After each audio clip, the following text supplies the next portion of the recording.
تو کہیں بھی قبول ہو سکتی ہے نا, دعا تو کہیں بھی قبول ہوتی ہے, تو گردوارے میں جا کے ہی مانگ لو, پھر مندروں میں جا کے مانگ لو, معاذ اللہ ثم معاذ اللہ. حضرت آپ اس نیک جگہ کو مندروں سے تشبیہ دے رہے ہیں. میں نے کہا نہیں, تشبیہ نہیں دے رہا, میں تو آپ کو یقین دلا رہا ہوں کہ جہاں رسول اللہ کو گالیاں پڑے تو وہ گردوارے اور مندر نہیں تو پھر اور کیا ہے. جہاں حضور کی عزت نہیں تو بتائیے وہ کیا ہے, کیونکہ ہم نے اللہ کو بھی تو حضور کے کہنے پہ مانا ہے. سرکار نے بتایا اللہ ایک ہے, ہم نے مان لیا اللہ ایک ہے, تو پھر بتائیے نا جس جگہ پہ رسول خدا کی عزت نہ ہو, حضور کے علم کو جانوروں کے علم سے ملایا جائے. اب نہیں, یہ لوگ نہیں ملاتے. میں نے کہا یہ نہیں ملاتے, لیکن جس نے ملایا اس کو اپنا امام مانتے, اس کو اپنا بڑا مانتے.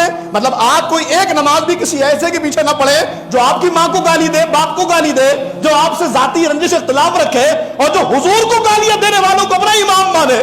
تو پھر ہم کا امام سب بڑا سخت بولتے ہیں, ایسا نہیں بولنا چاہیے, حالات ٹھیک نہیں ہے. ہم نے کہا ایمان اور عقائد کے حالات ٹھیک نہیں ہے جناب, زندگی تو کسی دن ختم ہو ہی جائے گی, اپنے ایمان کو بچائیے.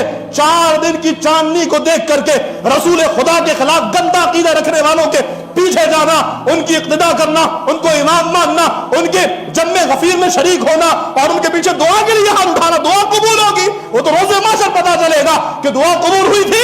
یہ سرکار نے وہاں جانے کی وجہ کر تمہیں اپنے محبوب اور اپنے غلاموں اور اپنی امت کی فہرست سے خارج کر دی. کوئی جذبات نہیں ہے, میرا بلڈ پریشر بھی نارمل ہے اور شوگر بھی مجھے نہیں ہے الحمدللہ. میں بالکل ہوش و آواز میں یہ جملے کہہ رہا ہوں کہ جب آپ جنگ موتا میں یہ مانتے ہیں کہ حضور کو علم غیب اللہ نے دیا ہے, تو پھر کوئی تمہارے رسول کے علم کو اگر چمار کے اور معاذ اللہ بچوں کے اور پاگل کے علم سے ملائے, حوالہ دکھانے کی ذمہ داری میری ہے. اگر کوئی ملائے تو پھر بتائیے نا, پھر اس کو اپنا امام مانا جائے گا. بولیے, جو مانے وہ بڑے خاموش رہے, پھر ہمارا اس سے کوئی تعلق ہی نہیں ہے, کبھی بھی نہیں مانا جائے گا. تو جب آپ امام نہیں مان سکتے, جب آپ بڑا نہیں مان سکتے, بڑا امام تو رہنے دیجیے. میرے امام نے تو کمال کر دیا, میرے امام نے عرب کے 35 علماء سے فتویٰ لیا. انہوں نے فرمایا من شک فی کفری وعذابی فقط کفر, جو ان کے کفر اور عذاب میں شک کرے وہ بھی کافر.